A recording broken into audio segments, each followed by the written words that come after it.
ایک وہ زمانہ تھا مرد تو مرد، عورتوں کے اندر بھی علم کا شوق، علم کا جوش،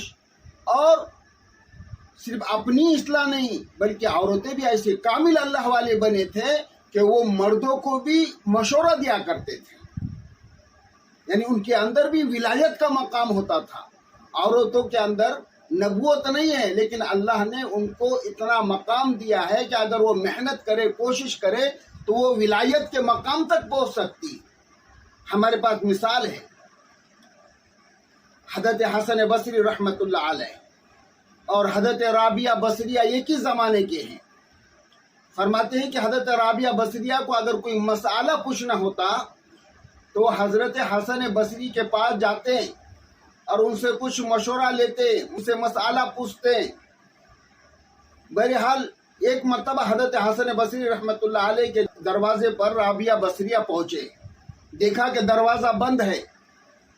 تو لوگوں سے معلوم کیا کہاں گئے، تو بتایا گیا کسی سمندر کے ساحل کے کنارے پر جا کر اللہ کی عبادت کر رہے ہیں۔ تو حضرت رابعہ چلے گئے ان کو تلاش کرتے ہوئے، اور جیسے ہی سمندر کے کنارے پہ جب پہنچے تو ایک عجیب منظر دیکھا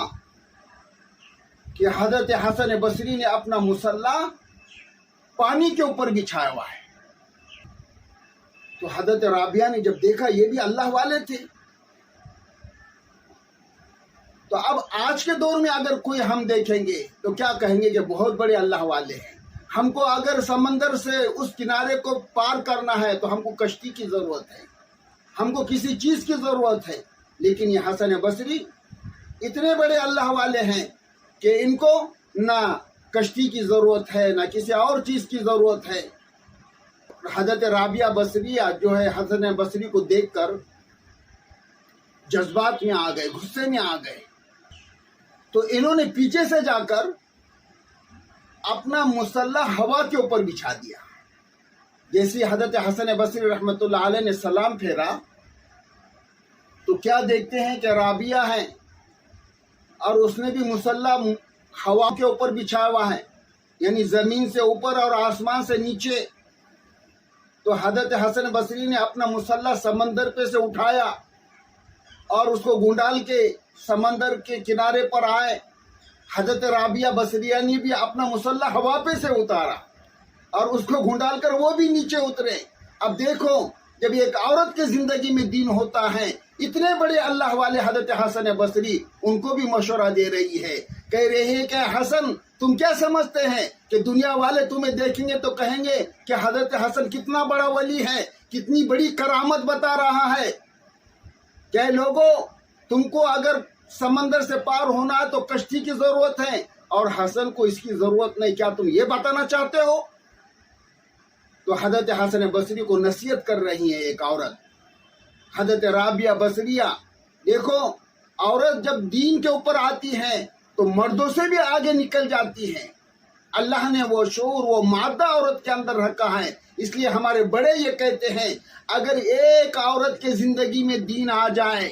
اگر وہ دین کی محنت کرے تو 1000 مردوں سے اس دین کا کام اتنا نہیں ہوگا جتنا کہ ایک عورت کے دیندار ہونے سے دین کو فائدہ ہوگا۔ اور فرمایا کہ 1000 مرد کے بگڑنے سے دین کو اتنا نقصان نہیں ہوتا جتنا کہ ایک عورت کے بگڑنے سے نقصان ہوتا ہے۔ اس لیے ہمارے گھروں کے اندر تعلیم کی اہمیت، فضائل کی تعلیم ہو، مسائل کی تعلیم ہو، ہمارے گھر کی مستورات کے اندر علم کا شوق ہو۔ اس لیے ہمیں مردوں کو چاہیے کہ گھروں کے اندر ایسی ترتیب بنائیں کہ ہمارے گھر کے مستورات صحابہ کی زندگی کو پڑھے، صحابیات کی زندگی کو پڑھے تو ان کے زندگی میں دین آئے۔ تو اب حسن بصری رحمۃ اللہ علیہ کو حضرت رابعہ مشورہ دے رہی ہے کہ حسن تم نے اپنے مصلی کو سمندر پہ بچھایا تو بہت بڑا کمال نہیں کیا، ارے سمندر میں تو کوڑا کرکٹ تیرتی ہے، تم انسان سے کوڑا کرکٹ بن گئے، اور میں نے بھی اپنا مصلی ہوا کے اوپر بچھایا تو میں نے بھی کوئی کمال نہیں کیا، ہوا پہ تو چرند پرند اڑتے ہیں۔ ارے اصل عبادت یہ ہے اے حسن تیری عبادت فرش پر ہو اور اس عبادت کا تذکرہ عرش پر ہو، اصل یہ عبادت ہے۔